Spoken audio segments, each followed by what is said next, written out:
Hey, what's up, everybody? This is Brandon Shank, and welcome to the Brandon Shank Podcast.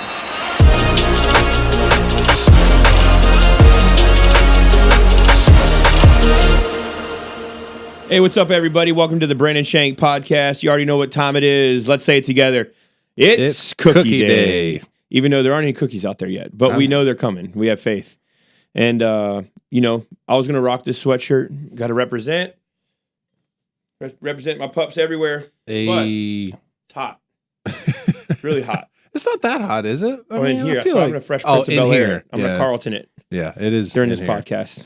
So, but yeah, it is a little hot, I feel like we've had a cold front go through. I mean, it's hot in here. Yeah, that's true. It's not hot outside. But even when they say it's like, hey, it's in the 60s in Virginia Beach in April, it's still hot. Yeah. You feel like when you go outside, you're like, man, this isn't 60s. I love hoodie weather, though, man. I love it. In September, October. I can be out on the ball field in a hoodie. And not me. Any day. I'll take it any day. I like it hot, bro. I like it to where I go out and the sweat from my brow hits the ground and sizzles. Oh, boy. On the baseball field. That's intense. Yeah. I mean, not that hot, but, I don't know. I don't mind it.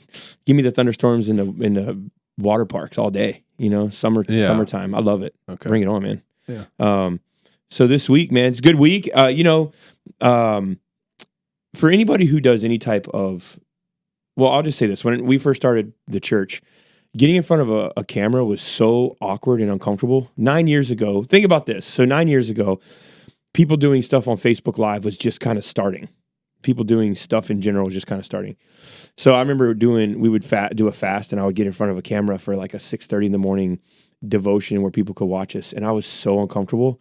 And I felt so just out of place. Well, now, especially post 2020, everything is filmed. Everything is recorded. So when somebody sends you, hey, man, shoot a quick social media clip for something, you're like, oh, okay. And people just think, oh, they just hurry up and shoot it. But you know how it is. The lighting has to be right. No, I don't have like the light on my face and like a microphone, but sometimes, oh, man, it's Thursday. I got to get this clip done. So, man, the other day, had a busy day. I was getting ready to run to something. And I shot this clip. I was like, that was probably the best one take I've ever done in my life. And I realized it was on photo mode. I was like, so you gotta be kidding me. That was perfect. Yeah, right. It was perfect. The world will never see it. Hey. I was the only one who saw it. And I shot another one, which was okay, but the first one was perfect. Yeah. I nailed it, man. Yeah. So it's probably the one take wonder I'll never get back. That's your niche, though. I mean, that's your lane. Yeah, I mean, I'm pretty good when it comes to time. So if I'm like, hey, it's gonna be 30 minutes, I'll be 30 minutes. Yeah. I got this internal timer that's pretty good. It's creepy. It is creepy. And an internal calendar. And it's because I know dates, Yeah. I know dates of Sundays. As a pastor, you just know the dates. Yeah. You got May 7th, 14th, 21st. Like, you just get it, right? Yeah.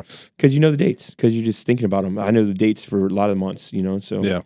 my wife's like, what's this date? I'm like, well, what is that? Oh, that's a Thursday. That'd be that. And she's like, that's weird. It's like, well, it's a gift. It's a gift. So I talked a little bit about on Sunday. We're in this new series, James, which I personally think was a ton of fun week one. I can't wait to continue to teach it this week. But I talked about Deion Sanders in Colorado. As soon as I said that, the next day after their spring game, this news break came out that 15 players had transferred out of Colorado. They've gotten the transfer portal. Oh, wow. And, immediately everybody's like, oh, Deion's program's falling apart. He's all by himself and all these things. And I was like, I think this is exactly what Deion wanted. I think he even said, I didn't make them leave. They chose to leave. I think he's just being very real with people. Like, hey, you're good, but you probably won't play a lot. And they're like, okay, well, I'm out. And he's just being very honest. I don't think it's that they hate playing there. Why would you hate playing somewhere where they draw 45,000 for a spring game? I mean, the leading receiver in that game transferred. Yeah. Which is a little bit of a red flag, but not really. This is what I've learned. Over time, if you don't know what's going on, you really don't know what's going on. You can look from the outside and have all these opinions, but unless you're actually in the room, and how many times do we interpret things that happen in the room the wrong way, let alone when things we see from a distance the wrong way? You know what I mean? Yeah. And so I'm like, dude, no criticisms here, Deion. You keep doing your thing, Coach Prime. I'm rooting for you. I hope y'all win the national championship. I hope y'all do your thing and win it all. Bring it back to Colorado. I'm not a Colorado fan, but I am this year, but not typically. So 15 are going out. They're gone. So I don't know where they're headed, but I think they said they have a high, like Colorado's got the high, all the transfers. When they changed the whole college rules and you don't have to you could transfer out. Back in the day, you could transfer out, but you had to sit a year to play. I love that rule. because when you transfer out, you're in some ways penalized. You have to sit a year before you play. It makes you like really be committed to the team you're on. Where now you can transfer out and play right away, which I hate it because college football is turning into the NFL minor leagues, and so people are just you have the best quarterback on a team. The next year he's playing for Clemson, I mean Clemson may not be a great example, but some of these other teams they build every year based on transfer portal. They don't build based on recruits. Wow. Yeah, so if you say you're a mid-major type of school like a Missouri State, and you get a quarterback that you didn't think you would get, and he signs with you, and he has an amazing year. Well, guess what? Next year, he's going to University of Missouri, or he's going to UCLA, or he's going to Michigan. He's not staying, and maybe those schools even, but you know what I mean? Like, so even these schools that are, you lose your best players because if I'm a player and I can get a big NIL deal and make big money and go to another school, where do you think I'm going? So there's no loyalty. It's every man for himself. It's just teaching the wrong things. I don't understand. This is not what college sports should be about. Yeah. It became about money, and I don't know. It's gonna blow up at some point in a bad way. I think. This can't be good for college sports. I didn't know that. Yeah. So let's say you're a D1 baseball player and you've been working your whole life and you go to James Madison, great school. And then all of a sudden you lead the conference with, on base percentage and you're getting calls from these big schools. Are you going to stay at JMU? Or are you going to transfer to Maryland or transfer to Florida State or transfer what if Ole Miss comes calling or Vanderbilt, one of these powerhouses? Where are you going to go? Wow. You're probably leaving. Because if you want to get signed, so it's not about the team, it's not about the college, it's about I want to get signed, I want to make money. Yeah. You feel me? Yeah. So it's going to destroy sports. I hate it. I hate the new transfer portal. I hate it with everything in me. There's just no loyalty. It's like the fans are more loyal than the players. Yeah. No, there's not and the players could say, well, that's not true. There's not a player in college football or baseball or any sport that would be willing to sit. If you could go to two schools that are D1 and you can make more money, a ton more money, there's not a player in his right mind that's going to say, well, I'll just sit here and be a backup because I just want to be at this school. I'm sure it happens. Yeah. But it's not going to be the norm. You know what I mean? And I don't expect them to. Why would you? Why would you expect a player to sit and not play when they could go somewhere else and play? You know what I mean? I'd rather play. Yeah. So it is what it is. So I think Colorado's fine. I think Deion's just working the system early. I think everybody's throwing down on him, but I think he probably knows what a lot of people don't. He's an NFL guy. So this is just normal NFL rules at this point. So NFL draft's coming up. You ever watch the draft? Nope. I watch it. I watch the first round every year. I love it. Yeah. It's a lot of fun. Seeing these guys get all dressed up and they come, and they get the thousands of people cheering for every pick and booing every time the commissioner comes out. It's like the minute with the first pick of the 2023 NFL draft, everybody's like, boo! And it's just because it's the commissioner. He's smiling the whole time, but I love it, man. I feel like it's just a cool night. I don't know what Washington's going to do. I hope with the first pick of the NFL draft we get an owner. That would be good. I mean, we're all just left hanging here. I'm a season ticket holder. Yeah. I don't even have an owner. Where's my money going? That's all I want to know. Where is my money going, Washington? Let me know. So who knows? And it is what it is. But I'm gonna tell you about what's bothering me. I got one thing. Yep. So do you have a Starbucks account? Like when you go to Starbucks, do you have the app on your phone? You just scan it? Yeah. And you scan it and it pays automatically? Yeah. I think everybody has that. Yeah. Right? When's the last time you wrote a check? I don't even, golly, who knows? If I need a check, I go on my bank online and I do bill pay and I have it sent. 13 years ago? Yeah. I don't even own one. Yeah. Well, I have them. I don't. The only thing I have to use them for is my HOA. For whatever reason, we cannot get that thing to work online, so we have to mail in our HOA checks. That's the only thing, right? That's why you should go live in the country, buy you some acres. You don't have to pay nobody. Exactly. Get some acreage. So the other day I was at Starbucks and I felt like I stepped back in time because I had to pay for something using a business card, and for whatever reason, I didn't have it loaded into my phone. So I had to take out my card out of my wallet, scan the card, get the receipt, scan the receipt. I was like, this is the longest process ever. Yeah. And I felt a little bit judged by the lady behind the register. She didn't say nothing, very sweet. So what do you do for a living? I mean, random question, very personal, very fast. Yeah. I was like, well, actually I'm a mayor. And but I felt like I'd step back in time. Yeah. Using my card at Starbucks felt a lot like writing a check at the grocery store. I think it's a fair assumption. Yeah. And my grandma still writes checks at the grocery store. Oh, I believe it. Yeah. But she doesn't. That's what my mom told me. And, My grandma can do what she wants. Yeah. You know, she can do what she wants. She's been here longer than all of us. Do what you want. Yeah. We will cater to you. Yeah. But I don't understand. You know, when people balance their checkbooks, I'm like, go online. It's so much easier. It'll do it for you. Yeah, but I felt so. If you go to Starbucks and you like it, if you're like me, would you please let me know? Would you please let me know the last time you had to use a card? I would be curious. If you go and you say never, let me know. Send it on Instagram right now. Yeah. Go to Instagram and direct message me and tell me if you've ever when the last what you have. I just want to know what you use. I want to do a little bit of a poll. I'm curious, right? So I would like to know where people are at because maybe, just maybe, I'm a little more advanced, and maybe it's not as many people as I think.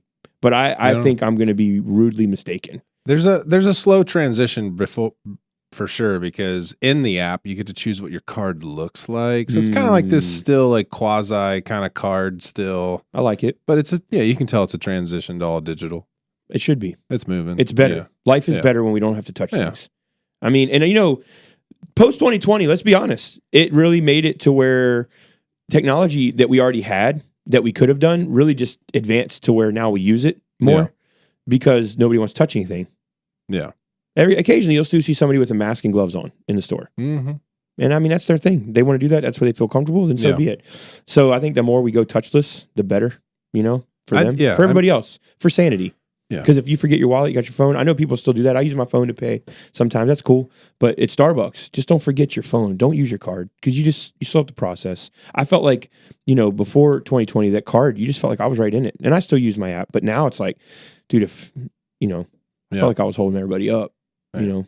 So, we're just playing right into the AI's hands at this point. Dude, this is part 2 from last week's what it was. It's part 2. So let's go to You Asked For It. It's time. It's time. It's always time. Always time. Don't blame me. You asked for it. All right, so Palms Youth has one. They went hard on this. Oh, man. Yeah, it came in quick. I like it. Aaron Rodgers to the Jets. What do I think? What do I think? I think it's the biggest waste of money that'll never win them a Super Bowl. That's what I think. I think the Jets are reaching. Aaron Rodgers had all these prerequisites that they must meet in order to fulfill his desire so that he could be signed. I think it is a $50 million investment that is not going to pan out. That's what I think. I think Aaron Rodgers was great. I think Aaron Rodgers is still great. I don't think he is $50 million great. That's my opinion. Yeah. If they win the Super Bowl, I will come on here and I will say I was wrong. That was a great investment. If they do not win the Super Bowl, then all of you who doubt me, you are wrong because Aaron Rodgers will not win the Super Bowl in New York Jet. I think he'll do good. I think he'll be Aaron Rodgers. I think he'll be potentially the MVP of the NFC or the NFL and the NFC. Maybe he's the MVP of the NFC or AFC, excuse me.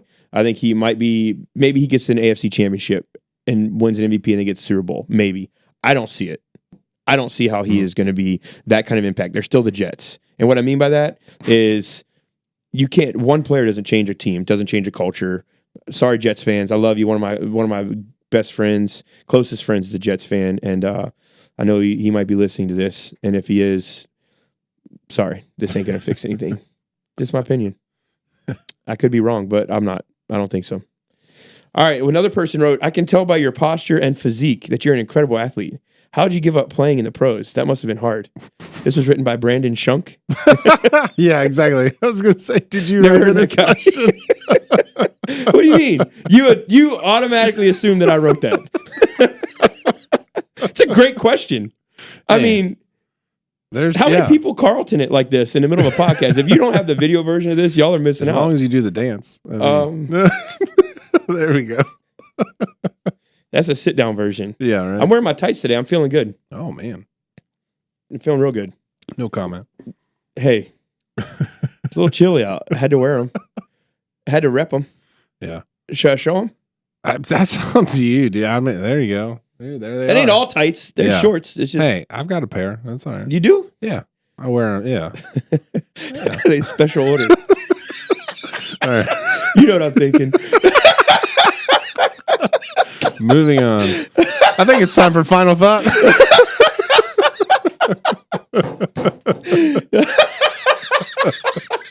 I never pegged you to be a tight guy, but I mean, you know, Listen, you know what I know.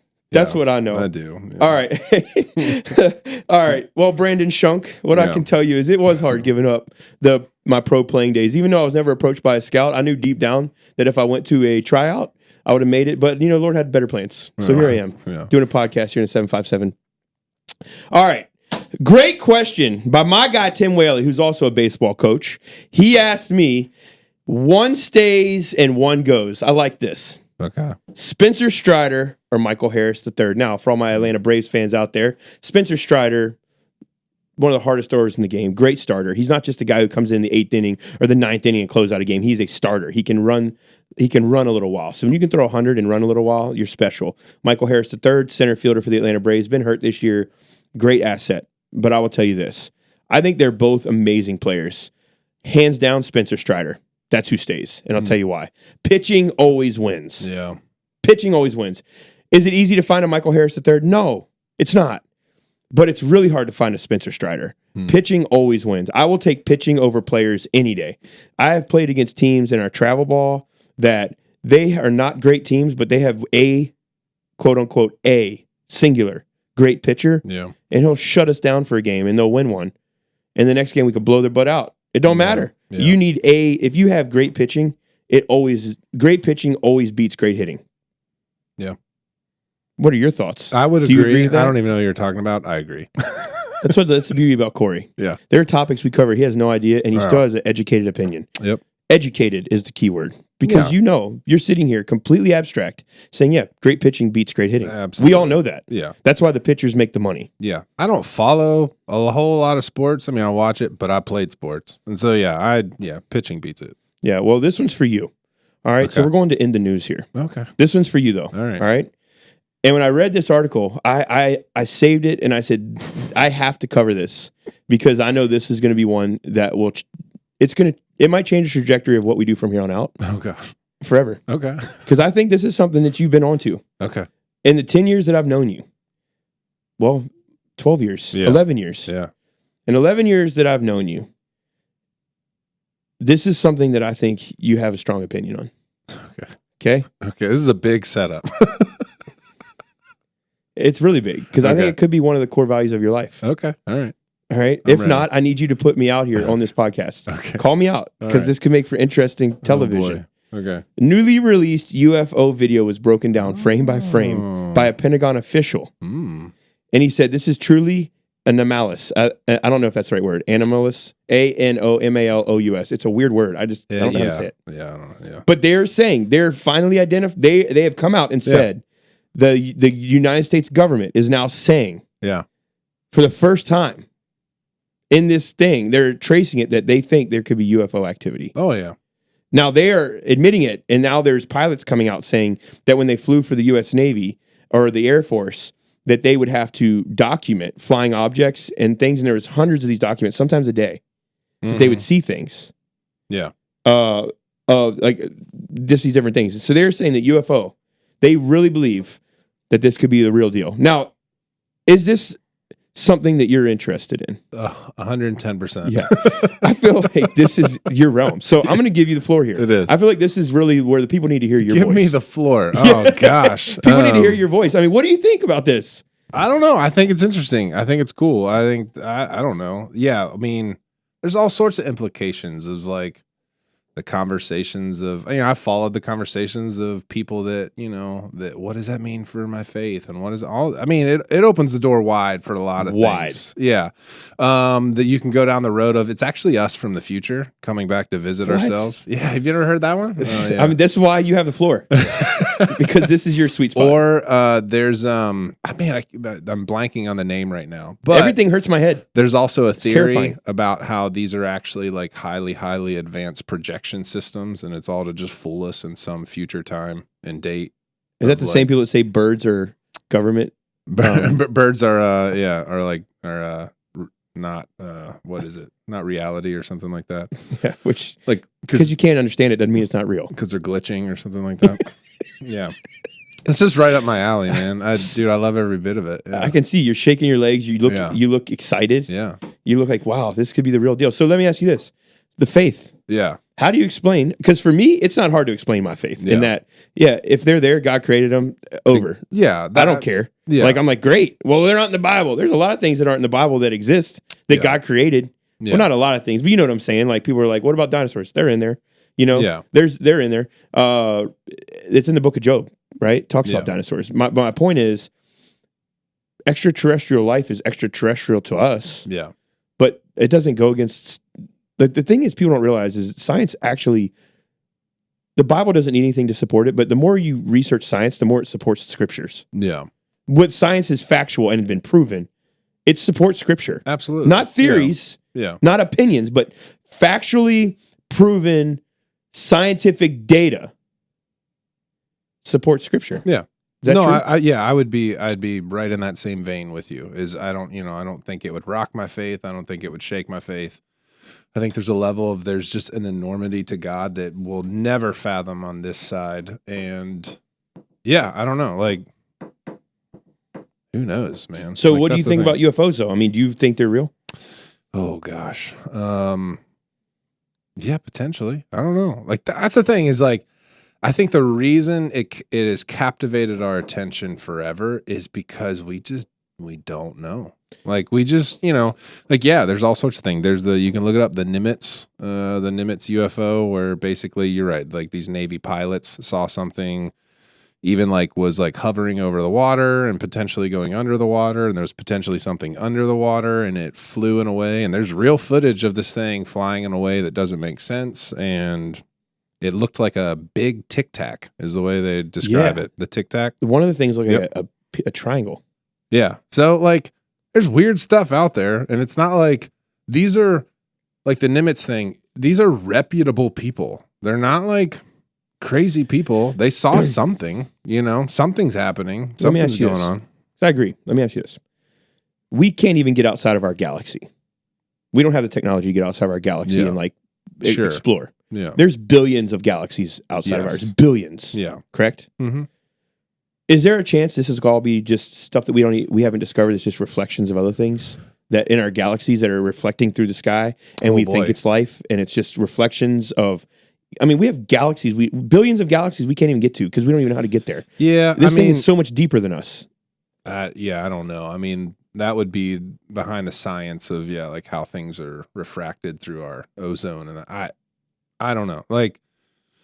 But these things are physical. They seem like what are physical objects that people are encountering. And they've gone all the way back ever since we've had flight, once you got in the sky, we've seen them. And it almost seems like this, they're keeping an eye on us. And there's a weird spiritual aspect to it that you can open the door to it well. Of just I don't know, you read in the Bible and angels don't always look like people. I don't know. Again, super weird take. I like it. Super weird take. I like it. But there's a side of So you're saying angels could be flying UFOs? Some people, not me, some people believe that us discovering aliens is actually just some demonic activity, basically. Yeah. So it's a big ploy to get us to go away from God, basically.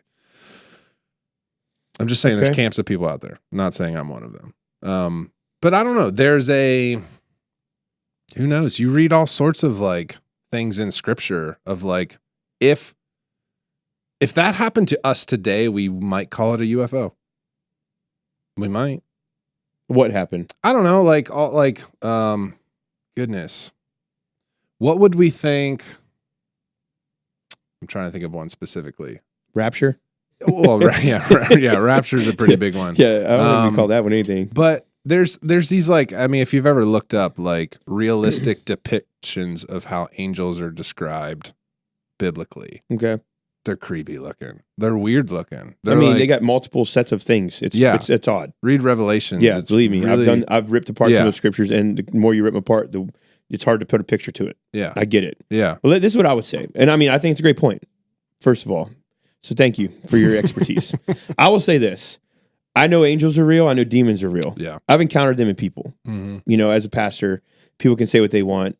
It wasn't a bad night. It wasn't a lot of alcohol. It wasn't an overdose on drugs. I have talked to the demonic through people. in other countries. In this country, I have not just witnessed it. I have been a part of people that have been demon possessed, and the demons have come out of people. Like I have been there and seen those things. I have seen a demon.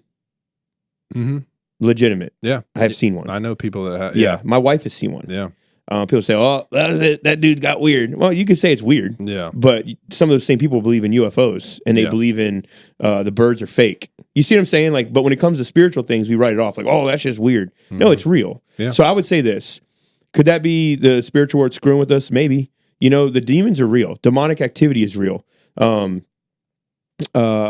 start messing with that stuff, and you'll find out. Yeah. But so is that's why I always say I know the power of God, because I've seen the power of evil. That's one of the things I say. Maybe that's a quote, maybe that's a quote. I know the power of God because I've seen the power of evil. And that is a true testimony of my life. And I've watched that play out in my life, man. I've seen it. I know even when I went through like depression, anxiety, and all those things, when I had suicidal depression for years, I know the power of God because I felt the power of evil. And I mean, I know you can talk to this, having walked through stuff that you've walked through and are walking through. Like that is different for people who have touched. In some ways, I felt like you spit on the gate of hell and you hear it sizzle when you're that dark and gloomy and in a dark place. Yeah. And I don't necessarily want to get off on that rabbit trail, but I say that because people who've been somewhere have seen things. Mm. And so do I believe in extraterrestrial life? I do not. Not because it's not biblical. I don't think there's aliens out there. Do I think it could be something spiritual? Sure. Do I think those things exist? Well, something exists. Yeah. I'm not ignorant to say, well, it just doesn't exist. I think it could. Do I think it could line up with Scripture? Yeah, it's there. It lines up with Scripture. Yeah. If it exists, it lines up with Scripture. Yeah. Do I think there's aliens living in another galaxy that come visit us? No, I don't. Do I think that it would be against Scripture if they were? No. I just don't think it's aliens. I think that it's our understanding has created this thing called aliens, which I think is fine. Yeah. But I think there is something to it. I don't know what it is. Yeah. I don't know if we're being visited from angels or demons or whatever, but I know that Satan screws with people for sure. Exactly, yeah. But I think we've made up the fairy tale of it, and that's fine. But no, I don't think there's galaxies that have other people living, and I think God created everything for us. I think we are His nation, His creation. I think the earth and people He put on here is His focus. I don't think that He's so small that He couldn't have Earths and other galaxies. Yeah. But I don't think that's the case. Yeah. I think Jesus came to this earth and died for the people that lived in the past, present, future. I think he died, and I think this is where it all starts. And I would almost ask too is I understand the conversation of aliens and consciousness, and are aliens just animals? Are they like, you get into that conversation too of just like, well, God breathed life into us, and so at that point, are they just other creatures like a dog, a cat, a dolphin? Dolphins are getting smart, y'all. Just watch out for dolphins. I'm just telling you. I'm just telling you. Yeah, I mean, it could be. I mean, I'm not saying, I don't think there's a life form on other planets that have technology that create UFOs that they fly all around and come visit us. Yeah. That's what I'm saying. Yeah. Do I think there's life forms on other planets and other galaxies? I don't. Yeah. I think this is God's creation, and we are His sole focus. That's narcissistic. No, I just that's what I think. Mm-hmm. That's what I believe. There's no evidence for me to believe anything else. Do I think those things are happening? Yeah, I think those things are happening. How do I explain it? I don't. Could they be spiritual? Sure. Mm-hmm. Could they be reflections or refractions? Sure. I just don't think they're life forms coming from other galaxies. Yeah. Is it a biblical stance? No, I just think we are the apple of God's eye on this planet, and I think this planet is what He created, and everything around it is just the depth of His glory that we can't even get to. Yeah. That's kind of my take on it. I like it. Yeah. Not saying it's right. It's just where I'm at, I got 4 kids. I got too much to worry about. I get visitation from an alien. He better leave cookies on the doorstep or something. Hey, so this is so I just read this article. 3 teens were arrested in the death of a Colorado woman after a rock was thrown through her vehicle's windshield. Now, this isn't the first time this has happened. A couple years ago in Michigan, this happened where in 2017, 5 teens were charged in Michigan with killing someone. This is a part of a string of incidents that just took place within 45 minutes of one another, all after 10 p.m. What is with people throwing rocks off of? Like, why is this a thing? Yeah. I mean, they're killing people. Yeah. Because a bunch of kids are like, yeah, this would be fun. Let's go throw rocks off of this overpass. It's killing people. Jeez. It just blows me away that would, I mean, me and one of my best friends growing up, we were stupid and went out and threw rocks at houses and broke windows. Yeah. We got in trouble. But never, it was rock, like small rocks. Maybe it went through, hit somebody in the head, and it could have hurt them. Mm-hmm. But throwing a rock off of an overpass, a massive rock at moving vehicles, Yeah. I think there's a part of me, I just can't fathom the devastation of the parents when they find out. But like, I mean, we all do things as kids where you think you're invisible and you never get caught. Your whole life's in front of you, and you kind of feel like the world is your playground. Mm. But to be in a position where you've killed somebody and now you're going to serve maybe life in prison, yeah, I don't know if I can think of anything worse as a kid. But you go from the world is my oyster, and then you kill somebody out of playing because you weren't thinking. And you serve a really long sentence and miss most of your life because of it. Like, this is just devastating. Yeah. On all fronts. Yeah. Yeah. How old did you say they were? These kids, I think they were 18, I think. Oh. I think they were like 18 around that age. Sheesh. Isn't that crazy? That is crazy. So my cousin had his ear basically almost ripped off because someone threw a rock at him. It was gross. dude, Like, literally the whole entire back part of his ear. Like, we were skipping rocks at a lake, and there was a and we were kind of like, the ground was kind of like cut out basically. And so these girls came up from behind us, and they were kind of making fun of us or whatever. We were young. We were just little kids. And they thought it would be funny to try and throw a really big rock. You know, like when you're near, it was actually in Deep Creek Lake in Maryland. Like, you get those like almost rocks that are like shale, and they're like crumbling apart, and they're really sharp. Like, have you ever seen some of those? Because the water just laps up on it over and over and over again. Well, they threw one of those, and it spun the right way, and it literally caught him in the back of the head and all about like sliced his ear off. Yeah. Yeah.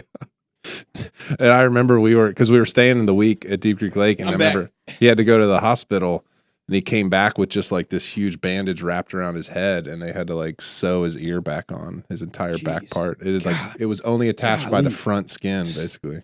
for our audio listeners, I dropped for a minute, but I'm back. Exactly. Found my way back to the desk. Out. Dude, that's disgusting. Yeah, I know Casey got hit in the head with a rock from her brother, and she still got a scar. Yeah. She was down below the river, and he threw one over. And she looked up. Bam!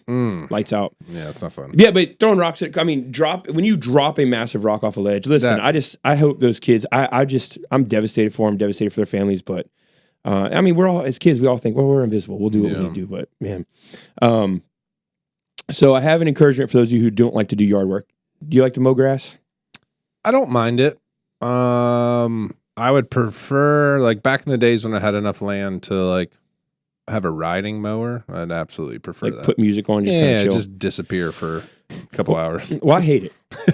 When we lived in the ocean front, my yard wasn't huge, so I get all done in like 45 minutes. When we moved recently, it's like 2.5 hours, and it's not that my yard's massive, but there's just enough to do where it's not big enough. I could use a riding mower, but I'm not buying one. Yeah. And so I push it, and my boys push it, and getting them to do it is worse than doing it myself. Like, they'll do it, but I just don't want to put up with all the bickering and complaining. Mm-hmm. And so when I do it, takes me forever. And so the first year we lived there, we got a company to do it. Last year we did it ourselves. And I was like, I will sell cars. I will get rid of whatever we have to do to be able to pay somebody to do this, because I hate it so much. This year we hired somebody to do it, and we hired somebody else to take care of the lawn to actually make it nice and green. Mm-hmm. Right? You know, we want it to look nice because the crabgrass was taking over. Yeah. And I read this article. It says there's a no-mow month to support a pollinator habitat. It's a thing. So people are going without mowing, and it supports bees, butterflies, and other pollinators. It says, so how do you do this? Well, you shift your idea of a lawn. It's like a manicured lawn, a nice lawn. Yeah. Instead of mowing, you spend time seeing things change and emerge and bud and blossom. Tell my wife that. Yeah, exactly. Yeah. I'm thinking about that conversation right now. Yeah, forget the bees. Make sure this yard looks good in the morning. You know what I mean? No, and I don't want to, you drive by, who wants all them bugs in their yard, man? Yeah. I don't want all those bugs or in this area, mosquitoes. Oh, dude. I mean, I appreciate all y'all trying to do that, but there's a lot of open range and there's a lot of grass in this world.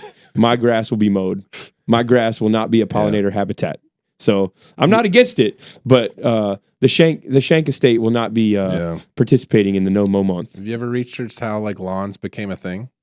No. Because our front yards way back before lawns were a thing, you used to use that space to garden. You would grow your own food.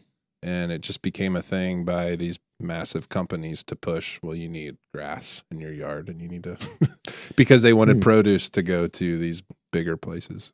Well, for what it's worth, I like having grass in my yard. Yeah. I hate plants. It's comfy. I don't care for flower beds. I would have grass all up to the edge of my house if my wife would let me, because I don't care for all the other stuff. It's not that I don't like the way it looks. I don't want to take care of it. Yeah. I'm not a green thumb. I don't care to be. Y'all know my wife, she likes plants to where she agreed not to buy anymore, and now she's propagating everywhere in our house. She's making I was them, like, there are baby plants everywhere. And she has really defied the core of what I like when it comes to plants and just doesn't care. And I'm like, well, I guess I just got to live with it. You got to live in a forest. Live in the forest. But I don't care. I hate outside yard work. I used to like it. It was a time to put on music and go. Now it's like, dude, when I want a time to go, I don't want to be doing yard work. I just don't care for it. If I had a big thing to mow and it looked good when I was done, and I could I hate weed eating.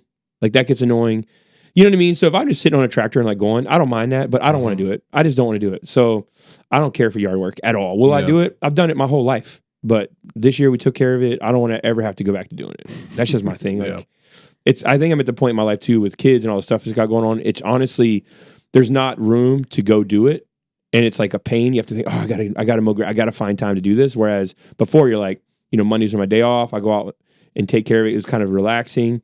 Now I'm like, dude, I have no desire. Yeah. You know what I mean? And it's enough to where it takes a long time to do it. So. The mowing, I don't mind. It's the weed eating. Ugh. I just don't. It's just spray Nick stuff up all your over your shins. legs. And Now I'll do some yard work, like whether it's Little League or different things. I'll go like trim or do whatever I have to do if stuff needs done. Yeah. And I only, it's not like I do that a lot, but like during the summers, if nobody's playing and we need the fields to use them for something, I'll go mow. Like those things I don't mind. That actually is kind of nice. That's the one place I enjoy doing yard work is if it's a baseball field. Yeah. Because it's quiet. Mm-hmm. And nobody's there, and you can just get on the track. And that's different because a lot of you don't have to do a lot of that stuff. You can just go mow. So I do enjoy that. Yeah. And it's different. But all right, final thought. Here's my final thought. So I just think I need to bring it up to everybody's attention that I had a near brush with death last week, and it challenged me deeply. But we have a big announcement. Yeah. The website, brandonshank.com, is officially up. And it's a great website. There's 2 places you can join the family. And basically you can read, there's exclusives, there's drops, there's merchandise. There's merchandise that we're going to be releasing at some point. Nice. It's in the process right now.